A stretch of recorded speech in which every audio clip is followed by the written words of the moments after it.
Good morning. So wonderful to see you. I hope all of you have been having a wonderful summer vacation.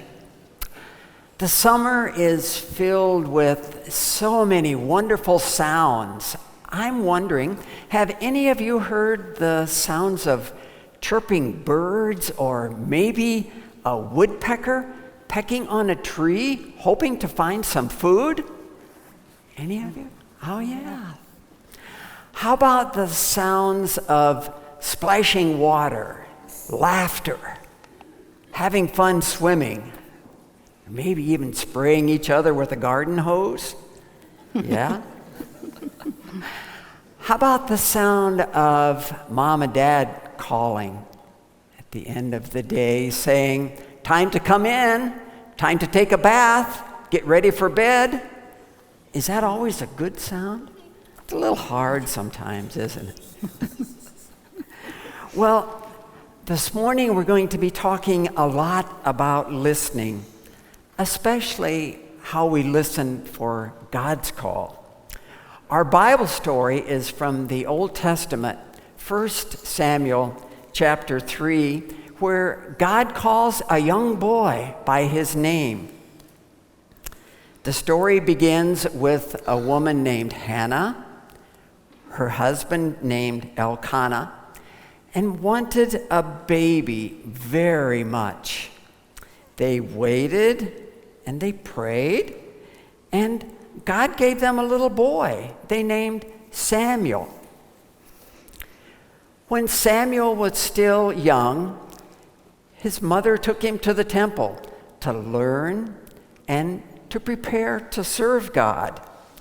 Eli, who was the priest at the temple, was a good man and taught Samuel the ways of God. One night, when Samuel woke up, a voice called and said, "Samuel, Samuel." And he thought it was Eli. So he ran to him and said, "Here I am." But Eli said, "I didn't call you," and sent him back to bed. The same thing happened again. Samuel heard his name called, ran to Eli. Eli just sent him back to bed. The third time Samuel heard his name called, ran to Eli. Eli said, "It must be God calling you." When you hear your name called again, say, "Speak, for your servant is listening." So Samuel went back to bed, and when he heard his name called, he said, "Speak, for your servant is listening." And God told Samuel many things that would happen soon. Samuel continued to listen for God, and because of this, he was able to help his people, the Israelites, through some really hard times.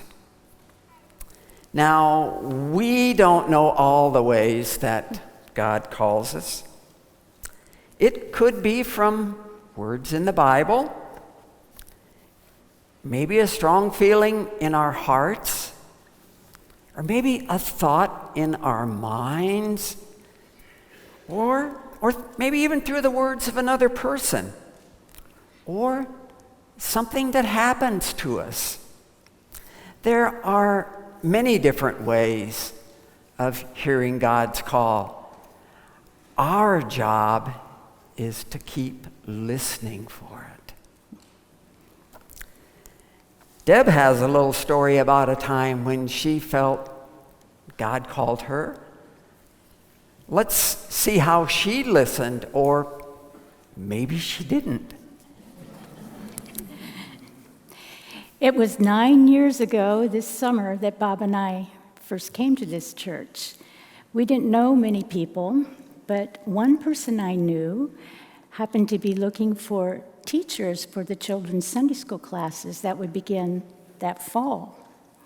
She knew that I had taught music lessons to young children, and she wondered, would I consider being a teacher for one of these classes? Well, I told her I would think about it, but really I already knew that my answer was going to be no. I didn't know most of the people here, and I definitely didn't know any of the children who would have been in our class.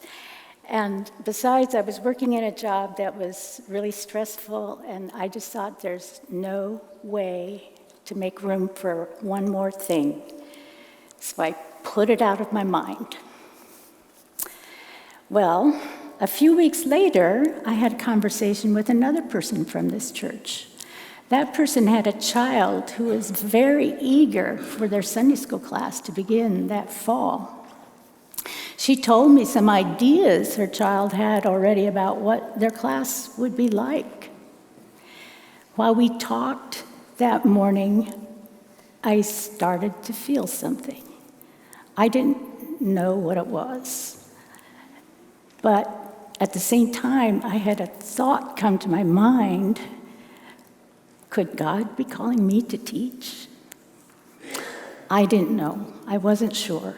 But in the days after that conversation, I thought, and I thought, and I thought about it. In fact, I couldn't get it out of my mind. And then one day, I knew I can do this because God will help me figure it out. So I said, yes, I will teach a children's Sunday school class this fall.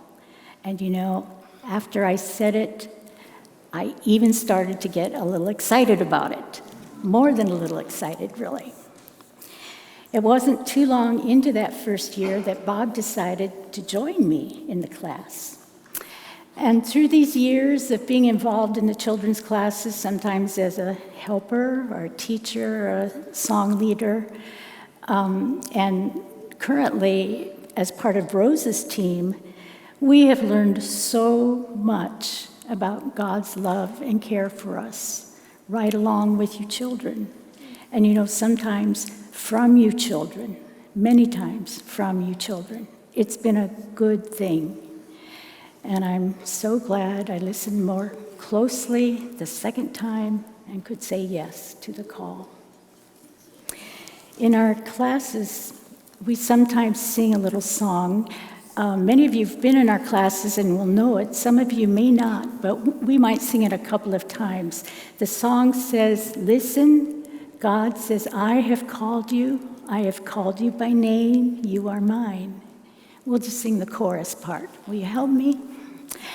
Listen, God says, I have called you by name, you are mine.